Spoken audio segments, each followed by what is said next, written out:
hati dan rasa bangga program ini telah berjalan dengan lancar, di mana mendapat sokongan daripada Jabatan Penjara dan kami juga dimaklumkan bahawa program yang kita adakan di Pusat Pengembangan Akhlak di Machang ini merupakan sebuah model yang sekarang akan juga dilancarkan di Pusat Pengembangan Akhlak di negeri-negeri lain di Malaysia.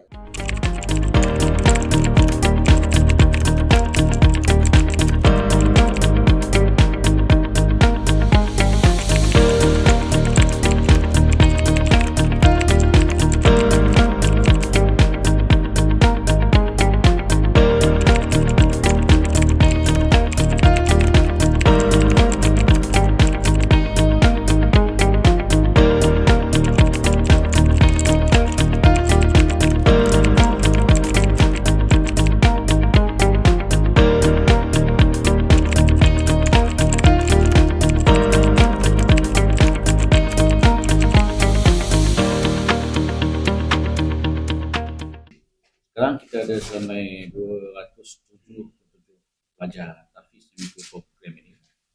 Kita mula dengan program asas iaitu Iqra. Bila mereka prospek ini menguasai bacaan Al-Quran dengan baik dan mereka ada keupayaan dan lulus pemilihan oleh Majlis Agama Islam negeri masing-masing, kita beri peluang kepada ibu bapa, waris prospek yang ingin anak-anak mereka yang berada di penjara melanjutkan pelajaran ke peringkat tahfiz, ketawakan mereka di pusat sekolah tahfiz kita. Penjara. Ini di seluruh Malaysia berapa ramai dan luas penjara itu? Termasuk yang ada pada hari ini 2 orang di pusat penjara semacam, kita ada 37. Kita ada 14 sekolah tahfiz di seluruh negara kita. Di negeri Sabah kita ada 2 pusat tahfiz, satu di pusat Koreksional Labuan dan penjara Kota Kinabalu. Di negeri Perak kita ada 2, di pusat Koreksional Batu Gajah dengan penjara Tapah. Semua pusat-pusat sekolah tahfiz kita ini adalah di bawah kawalan dan seliaan Majlis Agama Islam di negeri masing-masing.